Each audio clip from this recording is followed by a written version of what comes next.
YouTube channel पे आप सभी का स्वागत है। इस वीडियो में हम बात करेंगे इम्पॉर्टेंट क्वेश्चंस 100 इम्पॉर्टेंट क्वेश्चंस देखने वाले हैं इंडियन एविडेंस एक्ट के। ठीक है, क्विक रिवीजन करेंगे क्वेश्चन आंसर। डिटेल एक्सप्लेनेशन पे अगर मैं जाऊंगी तो बहुत ज़्यादा लेंथी होने वाली है ये वीडियो, तो हम फटाफट फटाफट देख लेते हैं। आप सिर्फ समझिए क्वेश्चन को और डायरेक्ट आंसर की ओर जाइए, कोई दिक्कत नहीं है। ठीक है, पहला क्वेश्चन बोल रहा है कि डाइंग डिक्लेरेशन जो है कौन से सेक्शन में आता है, तो सेक्शन 32। इतना याद रखिएगा, अगर अदर ये वाले सेक्शन नहीं होते, 32 का सब क्लॉज वगैरह होता, तो 1 इज मोस्ट अप्रोप्रिएट आंसर। ठीक है, नेक्स्ट क्वेश्चन बोल रहे हैं कि इनमें से ऐसा कौन सा स्टेटमेंट है जो डाइंग डिक्लेरेशन की सत्यता से रिलेटेड बताता है ना। तो ये है आपका डी नंबर का हो जाएगा कि आई विटनेस अगर ये कह देता है कि मरने वाला व्यक्ति उस समय फिट स्टेट में नहीं था, तो आप इस चीज़ पे प्रवेल नहीं कर सकते। ठीक है, बाकी ये सारे ये can not used for sole conviction, ये वाले स्टेटमेंट जो हैं दोनों ये गलत हैं, कैन नॉट वाले, बट ये वाला बिल्कुल सही है। नेक्स्ट क्वेश्चन आपका कहता है कि ऐसा कौन सा इनमें से कौन सा ऐसा केस है जो सेक्शन 133 की कैटेगरी में नहीं आएगा, तो सेक्शन 32 के अंदर है 5 ग्राउंड जब इन परिस्थितियों में लिया जाता है, और सेक्शन 33 के अंदर है 6 ग्राउंड, है ना। तो छठा एक अलग से है और बाकी सेम 5 वही है। Person is dead, not found, incapable, comma में है तो इनकेपेबल ही है। तो कौन सा नहीं है, नॉट पूछा है ना, तो कौन सा नहीं है वो है ये, अब्रॉड में रह रहा है तो सेक्शन 33 का लाभ उसे नहीं मिलेगा, आना ही पड़ेगा, इंडिया में गवाही देनी पड़ेगी। नेक्स्ट पूछ रहा है accuse want to submit a document for consideration of section 35 में क्या है, सेक्शन 34 से लेकर के 38 तक जो है स्पेशल तरह के सर्कमस्टांसेस में उसकी बात की गई है। तो 35 किस पर अप्लाई नहीं होता, तो अप्लाई नहीं होता है ऐसी एंट्री जो कि पब्लिक रिकॉर्ड पब्लिक बुक्स में नहीं है, क्योंकि 35 जो बात करेगा वो पब्लिक रिकॉर्ड की बात कर रहा है, तो जो पब्लिक रिकॉर्ड की एंट्री नहीं है तो डेफिनेटली उस पर अप्लाई नहीं हो रहा है। नेक्स्ट हम देख लेते हैं, नेक्स्ट बात करता है आपका, एक पार्टी है जो जजमेंट सेट असाइड करवाना चाहती है सेक्शन 44 के अंदर, तो वहाँ पर जो ग्राउंड से है ना, तो कोलिजन नहीं होना चाहिए और फ्रॉड से नहीं लिया गया होना चाहिए, तो उसमें जो है आपका आंसर ए करेक्ट हो जाएगा। In case of judgment passed by the superior court, तो आप क्या कर सकते हैं, इस चीज़ का लाभ ले सकते हैं। नेक्स्ट आता है according to section 61 of Indian evidence act. Section 61 आपको पता ही होगा क्या है, इसका एक चार्ट है, देखिए। 61 बताता है कि कैसे प्रूव किए जा सकते हैं डॉक्यूमेंट्री एविडेंस, तो ये है प्राइमरी के थ्रू और सेकेंडरी के थ्रू। 61 के दो भाग, तो ये प्राइमरी कौन सा सेक्शन हो गया 61 के बाद 62, और सेकेंडरी कौन सा सेक्शन हो गया 63। ठीक है, अब ये प्राइमरी किन कंडीशन में दिए जा सकते हैं, तो वो है 63 के बाद कौन सा सेक्शन आएगा 64, और सेकेंडरी किन परिस्थितियों में दिए जा सकते हैं वो है 65, और 65 में इन किसी किसी में नोटिस देने की आवश्यकता नहीं होती है, तो वो है सेक्शन 66। ठीक है, तो ये आपका बेंजीन की तरह एक डायग्राम बन जाएगा, देखिए बेंजीन की तरह डायग्राम बन गया है आपका। 61, 62 primary, 63 all about secondary, when primary is given 64, when secondary is given 65। ठीक है, चलिए, तो हमारा इसका करेक्ट आंसर क्या होने वाला है आपका, 61 किसके बारे में बात करता है, content of document must be prove bye इधर प्राइमरी, या तो प्राइमरी के थ्रू प्रूफ किए जाएंगे या सेकेंडरी के थ्रू प्रूफ किए जाएंगे, तो डी करेक्ट है। बाकी सब में क्या है, ओनली प्राइमरी ओनली सेकेंडरी, तो ये चीज़ गलत हो जाएगी। करेक्ट। नेक्स्ट क्वेश्चन कहता है कि evidence, definition of secondary evidence अभी हमने देखा ही था वो डायग्राम, 61 के बाद 62, 63, तो 63 इज करेक्ट आंसर। ठीक है, सी। फिर आता है बी, एक एक्यूज्ड है जो कि अपनी कार्बन कॉपी सबमिट करना चाहता है, carbon copy of suicide note, उसको एज सेकेंडरी एविडेंस करना चाहता है, और ओरिजिनल जो है वो अपोजिट पार्टी के उसमें है, देखिए अपोजिट पार्टी के पास है और वो फेल हो गया है, प्रोड्यूस नहीं कर पा रहा है। ठीक है, तो क्या करेगा इसमें, जो ये कह रहे हैं कि 65 में वो परिस्थितियां बताई गई हैं कि कब सेकेंडरी आप दे सकते हो, जो सेकेंडरी एविडेंस है वो आप कब दे सकते हो। वैसे 64 क्या कहता है, हर केस में हर फैक्ट्स में आपको हर फैक्ट कैसे प्रूफ करना होगा, बाय प्राइमरी एविडेंस, लेकिन कुछ कोई कोई परिस्थितियां होती हैं जब कोई डॉक्यूमेंट पाया नहीं गया है या लॉस्ट हो गया है या डिस्ट्रॉय हो गया है, आपके पास नहीं है, तो आप क्या कर सकते हो, 65 के अंदर जाकर के 65 की सेक्शन 65 अप्लाई होगा और आप सेकेंडरी एविडेंस देने के लिए कैपेबल हो जाते हो। तो ये इस क्वेश्चन में उसके पास नहीं है, दूसरे के पास है कॉपी, तो क्या कर सकते हैं, सेक्शन 65 इस पर अप्लाई होगा। ठीक है, 64 एंड 65, ऑलराइट। नेक्स्ट आता है according to section 65 secondary evidence can be admitted in, कितनी परिस्थितियां हैं सेकेंड उसमें 65 के अंदर, 65 में है आपके टोटल हैं आपके 7, ठीक है। देखिए जब आप बैरक पढ़ेंगे तो उसमें एक कैटेगरी आती है, मेरे नोट्स में भी लिखा हुआ था, when original not found, destroy, only in certified copy, है ना, नॉट कैपेबल टू मूव, तो ऐसे करके उसमें 7 कंडीशंस लिखी गई है। Which of the following section of gives proof of electronic signature, electronic signature को अगर आपको किसी को साबित करना है तो ये सिग्नेचर वाली चीज़ किस में आती है, इधर जाके 47 हैंड राइटिंग के बाद में जाके जब आएगा ना हैंड राइटिंग से रिलेटेड तब आपके आएगा। और हमेशा याद रखिएगा इलेक्ट्रॉनिक से संबंधित जितने भी आपके क्वेश्चंस होंगे तो वहाँ पर अमेंडमेंट वाले सेक्शन ज़रूर होंगे, ए और बी, ठीक है। ज़्यादातर ए और बी में कवर हो गया, सी तक जाने की नौबत नहीं आई है, तो हमारा आंसर बी करेक्ट हो जाएगा, 67 ए। नेक्स्ट है, इनमें से ऐसा कौन सा सेक्शन है जो डील करता है ऑफिशियल डॉक्यूमेंट से, ठीक है, मतलब proof of other official document, act deal with proof of other official document, तो वो है आपका 78, क्योंकि बाकी के जो ये सेक्शन है वो अलग बात करते हैं और ये सेक्शन 74 बात करता है पब्लिक डॉक्यूमेंट्स की, ठीक है। नेक्स्ट आता है हमारे पास क्वेश्चन, ये पूछ रहा है कि क्रिमिनल लॉ अमेंडमेंट एक्ट 2013 से, है ना, ऐसा कौन सा सेक्शन है इनमें से जिसमें अमेंडमेंट हुए हैं, तो वो था सेक्शन 119, ठीक है। पहले वहां पर गूंगे का साक्षी के नाम से लिखा हुआ था, लेकिन अब वो उसको हेडिंग को चेंज करके क्या कर दिया गया है, person who can not speak. Next आता है which of the following statement hold true for section 154 of the Indian evidence act, आपको पता है कि सेक्शन 154 इज ऑल अबाउट का है हॉस्टाइल विटनेस, क्या है, हॉस्टाइल विटनेस, एक्सप्रेसली नहीं लिखा है हॉस्टाइल विटनेस, सिर्फ इतना लिखा हुआ है कि जो पार्टी बुला रही है उसी का आप क्या कर सकते हो, वो अपने ही पक्षकार का, अपने ही विटनेस का क्या कर सकती है, क्रॉस कर सकती है। और क्रॉस कब करेगी, जब उसका विटनेस हॉस्टाइल हो गया तब वो क्रॉस कर सकती है। तो देखते हैं 154 के रिगार्डिंग ट्रू स्टेटमेंट क्या है। तो ये कह रहा है the court can give the leave under this section suo motu, court खुद अपने आप परमिशन दे देती है, लेने की जरूरत नहीं होती। बाउंड नहीं है, गलत है। मस्ट भी डिक्लेयर हॉस्टाइल होना चाहिए, बिल्कुल नहीं, ऐसा कोई ज़रूरी नहीं है। तो ये आपका ऑप्शन नंबर सी करेक्ट हो जाएगा। ये कह रहे हैं कि नेक्स्ट क्वेश्चन आपका पूछ रहा है section 148 of Indian evidence act के अंदर अ, किस तरह के प्रश्न जो हैं वो रेलेवेंट रहने वाले हैं, आप पूछ सकते हैं, ठीक है। अरे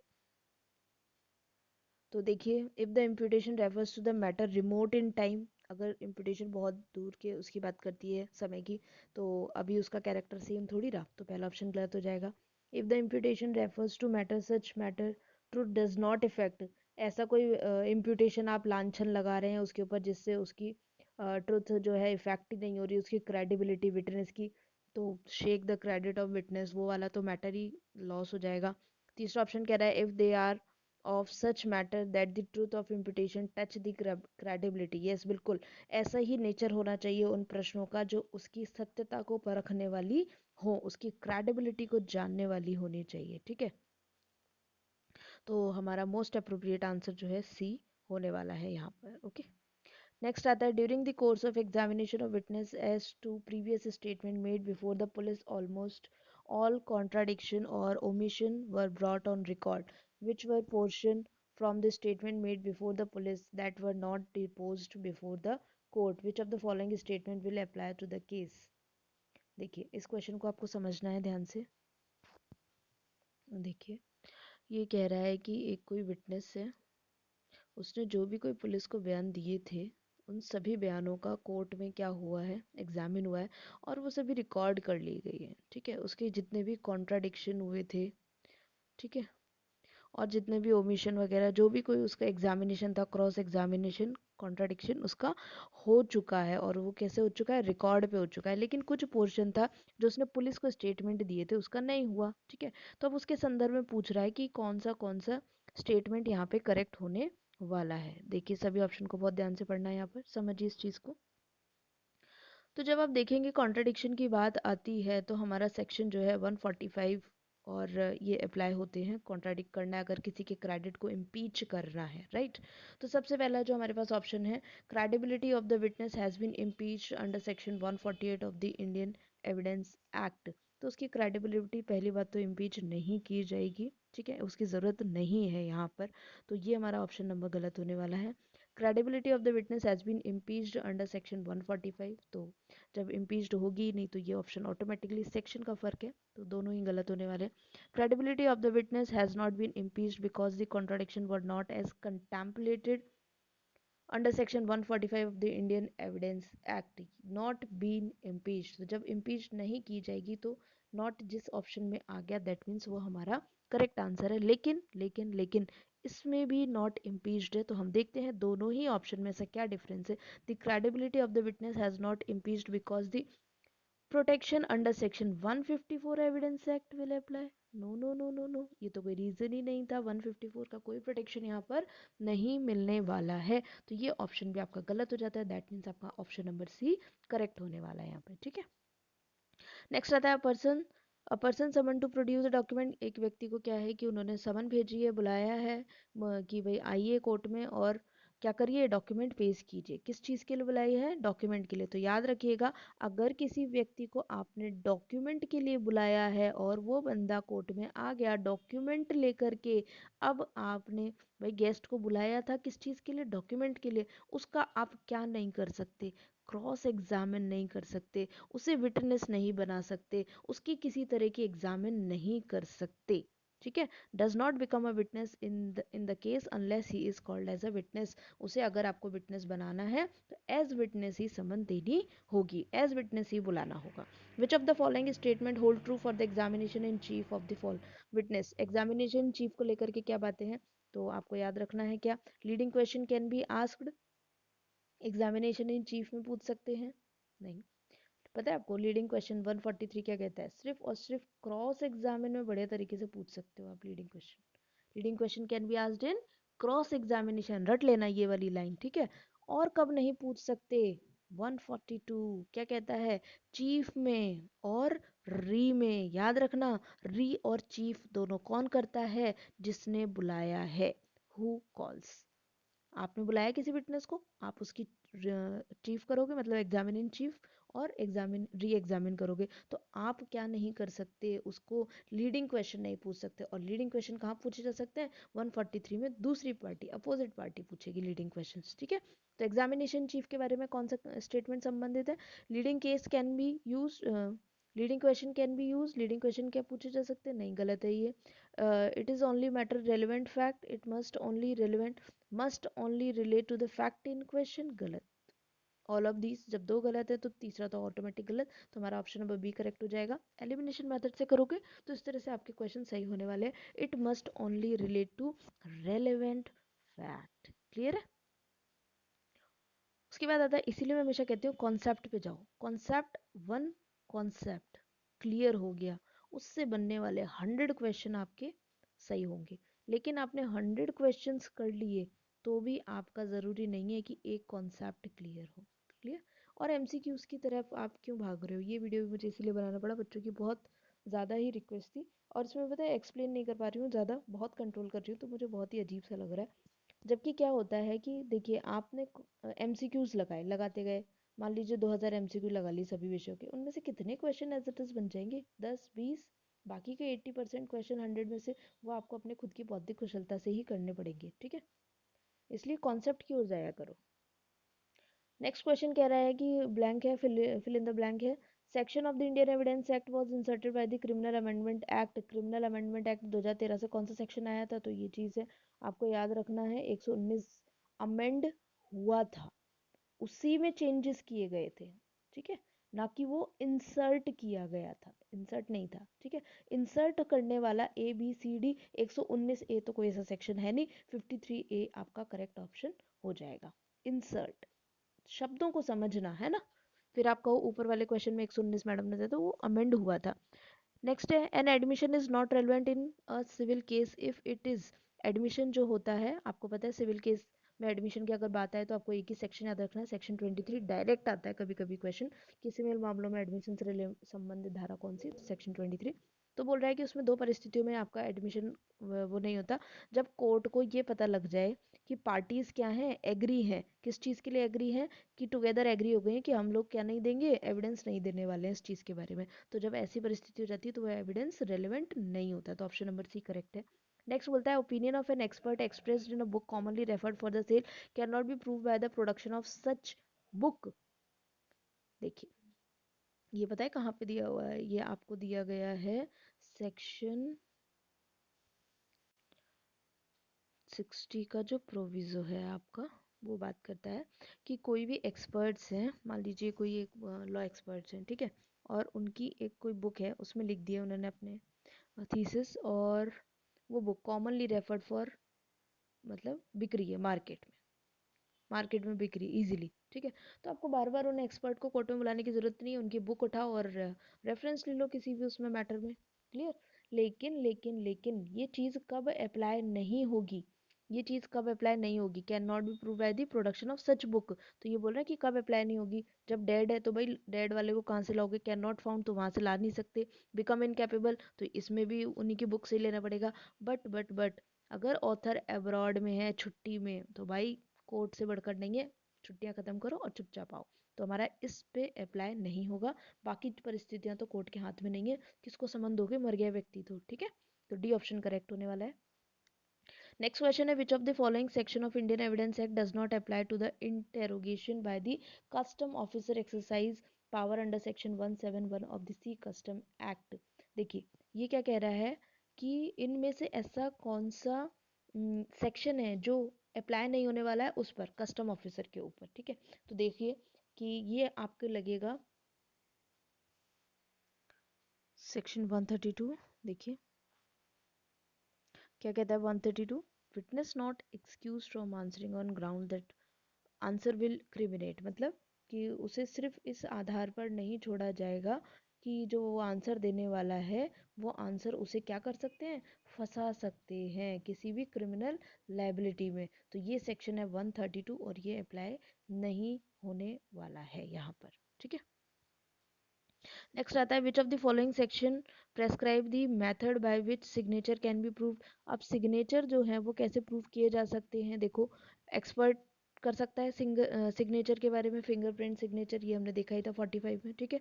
46 जो है उससे भी आपके प्रूव किए जा सकते हैं हैंड राइटिंग, बट 47 भी जो बात करता है वो आपकी हाथ से लिखी हुई चीज़ों की ही बात करता है। तो हमारा जो ऑप्शन होने वाला है,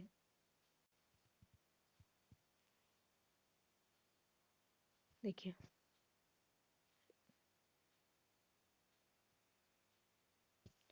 सेक्शन 145 से अप्लाई होगा ही होगा। सेक्शन 146 ही के जो क्या बात करता है वो यही इसको सपोर्ट करता है 145 को, कि एक्सपर्ट जिस बेस पे जिस ग्राउंड पे अपनी बात रखते हैं कि ये चीज़ ऐसी होनी चाहिए, वो सारे आधार तथ्य क्या होते हैं, सुसंगत होते हैं, रेलिवेंट होते हैं। तो जहाँ 45 अप्लाई है वहाँ 46 तो है ही है। और एक्सप्रेसली 47 बात कर लेता है हैंड राइटिंग के बारे में, तो signature is part of the handwriting, simple सी बात है। तो आपका option number 45 is correct, option number 47 is correct. और 46 रिलेट करता है 45 से, तो ये भी करेक्ट है। अब इस क्वेश्चन में जो है हमारे पास ये आ गई, या तो डी ऑप्शन होता ऑल, तो हम ये लगा देते, कोई दिक्कत ही नहीं थी। या ऑप्शन होता मतलब ये वाले नहीं होते, तो डी ऑप्शन होना चाहिए था ए एंड सी, तो हम ये वाला करेक्ट लगा देते, क्लियर है। या फिर ये होता ही नहीं, 45 एंड 46 ओनली 47 होता तो 47 लगा देते। तो बेसिकली अगर हम इसमें बात करते हैं तो इसको आप ऐसा कर सकते हैं ए एंड सी, इस बी को काटो, सी करो और ऑप्शन नंबर डी करेक्ट कर लो, ठीक है। या फिर ये सभी काट के ऑल कर लो, ओके। तो आपको एग्जाम में याद रखना है मोस्ट अप्रोप्रिएट आंसर आपको यहाँ पर देखना है, क्लियर। नेक्स्ट आती है which of the following is true for the effect of admission. Admission से संबंधित कौन सा स्टेटमेंट यहाँ पर सच कह रहा है, सही बात करता है? तो हम देखते हैं इधर, एडमिशन एडमिशन से संबंधित बात करते हैं। Admission constitute a substantive piece of evidence in case that for the reason can be relied upon the proving of truth for the incorporate therein. Yes, admission क्या होता है कि उन तथ्यों के बारे में बात करता है कि ये जो सभी क्या है, सत्य हैं, और मैं इनके बारे में जो भी कथन कर रहा हूँ वो सच है। और ये कैसे होते हैं, सब्सटैंटिव पीस ऑफ एविडेंस होते हैं। तभी तो, अगर वो नहीं होते एविडेंस तो एडमिशन के ऊपर जजमेंट दे सकते थे क्या? नहीं, ठीक है।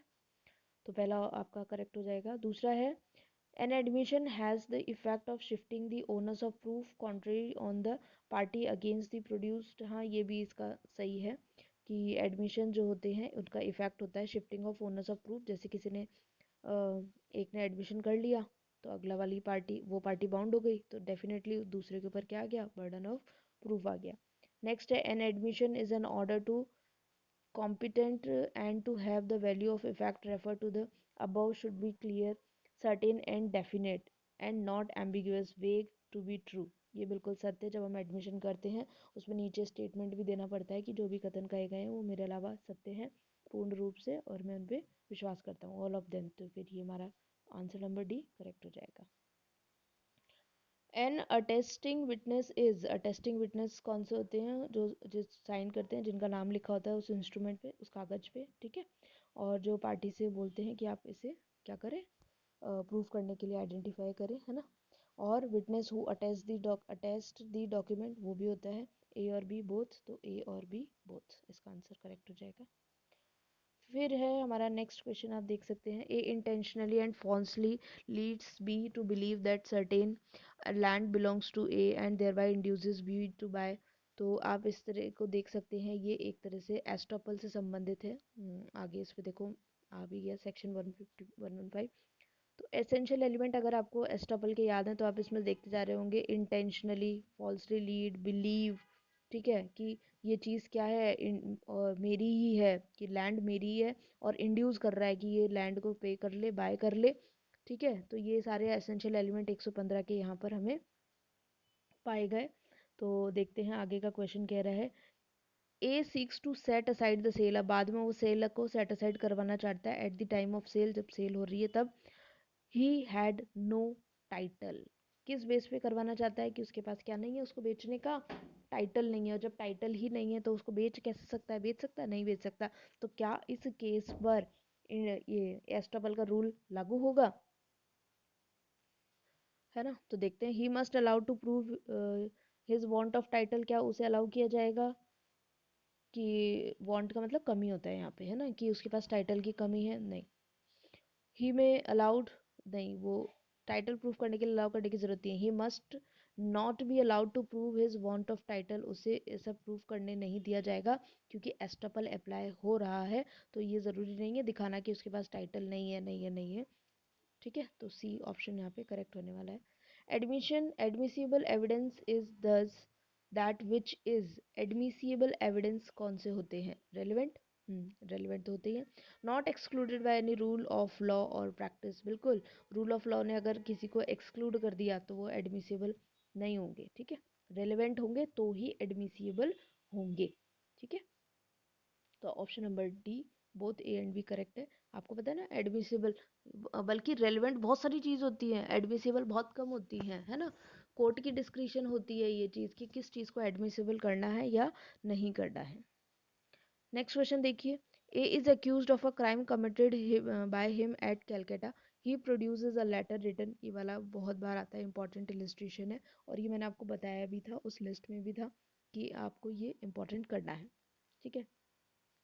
कि एक अक्यूज्ड है, क्राइम कर रहा है, उसने कलकत्ता में क्राइम किया था, क्राइम कमिटेड कलकत्ता, और वो लेटर वगैरह उसने भेजे थे, और उस लेटर पे डेट लिखी हुई थी कि वो उस दिन कहाँ है, लाहौर में है उस दिन पे, ठीक है।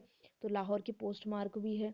क्या सेक्शन 21 अप्लाई होगा इस केस में, तो सेक्शन 21 क्या कहता है, सेक्शन 21 कहता है कि एडमिशन जो फेवर में कर रहे हैं ना वो प्रूफ नहीं किए जा सकते, ओनली एडमिशन जो उसके अगेंस्ट में है वो प्रूफ किए जा सकते हैं, बट इसके कुछ एक्सेप्शन, जैसे डैंग डिक्लेरेशन मर गया है, अदरवाइज रेलिवेंट, और section 14 state of mind bodily feelings, ठीक है। तो यहाँ ये पूरा आपका, मैं बता दूँ, ये पूरा वेयर एक्ट का इलस्ट्रेशन है। अगर आपने वेयर एक्ट का इलस्ट्रेशन पढ़े तो आपको ये क्वेश्चन कठिन नहीं लगेगा। ऑप्शन नंबर सी इसमें करेक्ट हो जाने वाला है आंसर, ठीक है। Statement in the date of letter is admissible because if ever dead, अगर वो मर जाता तो ये 32(2) में चला जाता, लेकिन वो नहीं मरा है तो ये दूसरे में ही जाएंगे, ठीक है, एडमिसिबल हो जाएंगे। A is tried, next question, A is tried for riot and is proved to be marched at the head of a mob applying section 9 of Indian Evidence Act। ठीक है, तो ये है कि उसके पास मॉब, उसके पास क्या वो उसने कैरी किया हुआ था, रेलेवेंट है, और उसको उसके नेचर को, ट्रांजैक्शन को डज नॉट एक्सप्लेन, मतलब बताने की ज़रूरत नहीं है। Carries mob are relevant as explanatory in nature. ठीक है, और तो जो भी रेलेवेंट होते हैं, एक्सप्लेनेटरी होते हैं, वो सभी सुसंगत होते हैं। सेक्शन 9 के अंदर 3-4 बातें थी, ये मैंने आपको बताई थी। तो आपका जो है, देखिए, सेक्शन 9 की अगर आप हेडिंग पढ़ेंगे तो आपको इजीली समझ में आएगा। उसमें लिखा हुआ था कि ऐसी कोई भी चीज़ जो एक्सप्लेन करती है किसी को, मतलब नेचर को, किस चीज़ के नेचर को, उसी फैक्ट को एक्सप्लेनेटरी करने वाले फैक्ट्स, एक्सप्लेन प्लस हेडिंग है ना, मेन हेडिंग सेक्शन की, उसी में आपको मिल जाएंगे इंट्रोड्यूस। ठीक है, कोई चीज़ जो इंट्रोड्यूस कर रही है और एक्सप्लेन कर रही है, वो सारे फैक्ट्स क्या होते हैं, रेलिवेंट होंगे अंडर सेक्शन 9 के अंदर। ठीक है, बट ऑप्शन नंबर ए देखिए क्या कहता है, डज नॉट एक्सप्लेन। तो अगर कोई चीज़, कोई फैक्ट जो है वो एक्सप्लेन ही नहीं कर रहा है आपकी सिचुएशन को, ट्रांजेक्शन को, तो वो रेलेवेंट नहीं है ना। और ये दूसरे वाले में क्या कर रहा है, एक्सप्लेनेटरी नेचर, एक्सप्लेन कर रहा है। तो हमारा बी ऑप्शन नंबर का करेक्ट हो जाएगा। इसीलिए ध्यान से पढ़िए, अपने ऑप्शंस को बहुत ध्यान से पढ़िए, बेरेक्ट में जो हेडिंग्स हैं उनको बहुत ध्यान से पढ़िए, क्योंकि एक एक शब्द से डज नॉट लगाते ही देख लो ये वाला ऑप्शन गलत हो गया है ना। मैं खुद भी इसको फर्स्ट प्राइमरी फेस से सही नहीं पढ़ पाई थी। नेक्स्ट आता है आपका A sculptor agree to sells to B. ये भी आपका as it is bare act में से उठाया हुआ क्या है, ये इलस्ट्रेशन है। ठीक है, तो ये पूछ रहा है सेक्शन 98 के अकॉर्डिंग कि किस पर अप्लाई होगा, कि एक वो मूर्तिकार है, मैं अपनी मूर्तियां बेचना चाहता हूँ। अब उसके अंदर मूर्ति भी आती हैं, साथ में उसके टूल्स भी आते हैं, जो ये से होते हैं, पेंट ब्रश, ये सब भी आते हैं। तो लेकिन वो एक्सप्रेस नहीं है कि सिर्फ मूर्ति बेच रहा है या टूल्स भी बेच रहा है ना, या दोनों बेच रहा है। तो क्या कर सकते हैं, इस चीज़ को प्रूव करने के लिए एविडेंस दिए जा सकते हैं। एविडेंस में be given to show the show which he meant to sell, कि उसको क्या बेचने का मतलब है, इस चीज़ के लिए एविडेंस दिए जा सकते हैं। ये बहुत ही इंपॉर्टेंट इलस्ट्रेशन है। एंट्री इन द मोनजावरी रजिस्टर इज एडमिसिबल अंडर। तो ये वही पब्लिक रिकॉर्ड वाली बात आ जाएगी, सेक्शन 35 का, जो हमने क्वेश्चन एक बार ऊपर पढ़ा हुआ था, वही। नेक्स्ट क्वेश्चन हम देखते हैं, relevancy of facts forming part of the same transaction deals under which section. तो ये आपको पता होगा, part of the same transaction वाली बात कहाँ की गई है, सेक्शन 6 में की गई है। ठीक है, और इसकी अगर लैटिन वो जो एक फ्रेज है, रेस जेस्टे। ठीक है, next question, 132 evidence act does not apply to the statement made by a person during investigation under section. ये पूछ रहे हैं कि 132 जो है वो इनक्रिमिनेट नहीं करेगा, खुद को इनक्रिमिनेट नहीं करते हुए बयान नहीं दिए जाएंगे, तो उस पर वो वाली बात करता है। तो ये किस चीज़ पर अप्लाई नहीं होता, ये होंगे अप्लाई आपके 161 के बयान पर। 161 में उसको कौन लेता है, 161 के बयान पुलिस लेती है। और उसमें क्या होता है कि आप उसे कंपेल नहीं कर सकते हो, ये सिर्फ और सिर्फ जुडिशियल प्रोसीडिंग, दैट मीन्स जज पर अप्लाई होता है, but does not apply on 161 CRPC। Next है आपके पास section 31 Indian evidence Act declares. क्या डिक्लेयर कर रहा है सेक्शन 31, ये कहता है कि admissions are not conclusive proof but they may use as एस्टपल। Clear है, तो ये तो हमारा स्टेटमेंट सही होने वाला है। बी को देखते हैं, अनलेस एडमिशंस आर कॉन्ट्रैक्चुअल और अनलेस दे कॉन्स्टिट्यूट एस्टपल, जब तक वो एस्टपल ना लगाएं कॉन्ट्रैक्चुअल बेस्ड पे, तब तक वो कंक्लूसिव नहीं होंगे। ठीक है, बट उनका क्या रिब्यूट किया जा सकता है और उन्हें एक्सप्लेन किया जा सकता है। तो ये स्टेटमेंट भी करेक्ट हो गया। तो हमारा दोनों स्टेटमेंट करेक्ट होते हैं, तो इससे हमारा option number D more correct हो जाएगा। Both A and B declare करता है, या इधर ए और बी नहीं है, both A and B, option D correct है। नेक्स्ट कह रहा है section 65, which of the following situation secondary can be given. कौन से सिचुएशन जिनमें सेकेंडरी एविडेंस देख सकते हैं, when original shown that person in possession is out of reach, out of power, वो पर्सन कहाँ है, वहाँ नहीं है, तो इस कंडीशन में दे सकते हो। दूसरा है possession of power of person out of reach not subject to the process of court, court उसे बुला ही नहीं सकती, कंपेल नहीं कर पा रही है, इसमें भी दे सकते हो। Person is legally bound to produce it but it fails to produce after the notice, yes notice देने के बाद भी नहीं आ पा रहा है, तो ऑल ऑफ देम, इन सभी सिचुएशन में आप सेकेंडरी देने के लिए एंटाइटल होते हो। Defence of alibi is best because alibi के लिए आप डिफेंस ले सकते हो, क्यों ले सकते हो? If the accused was not there, accuse वहाँ नहीं था, और जब वो जिसका मर्डर हुआ डिजीज का, he could not have murdered, ठीक है। तो best alibi is best because कि वो वहाँ पे अन्यत्र उपस्थिति का सिद्धांत इसको बताते हैं कि जब वो एक्यूज ऑफेंस हुआ था तो वो एक्यूज उस जगह पर नहीं था, ठीक है। तो ये आपका ऑप्शन नंबर ए करेक्ट हो जाने वाला है। बाकी के जो है इट लीव्स रूम, ये गलत है। Other plea of alibi raised no defence, ये भी गलत है। तो थोड़ा ऑप्शन को पढ़ के भी आइडिया लग ही जाता है, ऑप्शन ए करेक्ट आंसर है। नेक्स्ट है an estate called the Rampur tea estate, ये बिल्कुल आपका जो है इलस्ट्रेशन है, ये मैंने अपने टेस्ट सीरीज में भी दिया हुआ था, बिल्कुल एज इट इज इलस्ट्रेशन है ये रामपुर टी एस्टेट वाला। तो आपको देखना है, इसमें जो करेक्ट ऑप्शन है वो हमारा सी ऑप्शन करेक्ट हो जाएगा। बेयर एक्ट में आप देखिएगा इस इलस्ट्रेशन को, बिल्कुल एज इट इज लैंग्वेज उठा के बनाया गया है, ठीक है। सेक्शन 12 के बेस्ड पर ये क्वेश्चन आया। सेक्शन 12 आपको पता होगा क्या है। सेक्शन 12 कहता है कि डैमेजेस को इफेक्ट करने वाले ऐसे फैक्ट्स जो डैमेज, सिविल में क्या मिलता है? नुकसानी, कंपनसेशन मिलता है ना। मान लीजिए कोर्ट ने कंपनसेशन फिक्स किया है 20,000 रुपये, तो ऐसा कोई फैक्ट एक पार्टी ले आई जिससे आपका डैमेज कम हो गया, 20,000 से आपको मिल गया 10,000 रुपये, तो वो भी रेलिवेंट है। और ऐसा कोई फैक्ट जिसकी वजह से आपका डैमेज 20,000 से बढ़कर 50,000 हो जाए, तो वो भी फैक्ट, दोनों फैक्ट जो डैमेज को ऊपर नीचे कर सके, दोनों ही फैक्ट रेलिवेंट होते हैं, ठीक है। तो अब हम स्टेटमेंट पढ़ते हैं। The damage suffered should be near as possible to the sum which will put the injured party in the same position as he would have been if he had not sustained the wrong or which he was awarded damage or compensation, ठीक है। कि मतलब इसका मतलब होता है कि damage जो ऐसे हैं वो नियर फार ऐसे एज पॉसिबल थे कि जिससे इंजरी जो है उसको उस पोजीशन में दोबारा नहीं ला सकते, not sustain the wrong for the which awarded damage और कंपनसेशन, ठीक है। दूसरा हमारे पास जो आता है वो कहता है damages are usually assessed on the basis of actual loss suffered and are called general और ऑर्डिनरी डैमेज। डैमेज कैसे? जो एक्चुअल में लॉस हुआ है, जितने 10,000 का नुकसान हुआ तो 10,000, या तो कैसे होंगे? कॉल्ड जनरल या ऑर्डिनरी डैमेज कहलाते हैं। तीसरा स्टेटमेंट देखिए क्या कहता है। तीसरा स्टेटमेंट कह रहा है where the plaintiff has not suffered any real damage by reason of breach, तो उसको नॉमिनल डैमेजेस ही दिए जाएंगे। मतलब मतलब उसको ऐसा कोई खास नुकसान नहीं हुआ, रियल डैमेज नहीं हुए, लेकिन उसके राइट का तो ब्रीच हुआ ही है ना, ब्रीच तो हुआ ही है, तो उसको कौन सा मिलेगा? नॉमिनल, जो नॉर्मल होते हैं वो मिलेंगे। Special damage can be awarded by the for personal inconvenience और physical discomfort caused by the party. ये बोल रहे हैं कि स्पेशल डैमेज दिए जा सकते हैं अगर उसको बहुत ज़्यादा, जैसे मेंटल शॉक, नर्वस शॉक, ये सब चीज़ें अगर लगी हैं तो स्पेशल डैमेज भी आपको दिए जा सकते हैं। तो हमारा क्या हो जाएगा? ऑल स्टेटमेंट्स आर करेक्ट, तो सूटेबल है, तो option number D is correct होने वाला है, ठीक है।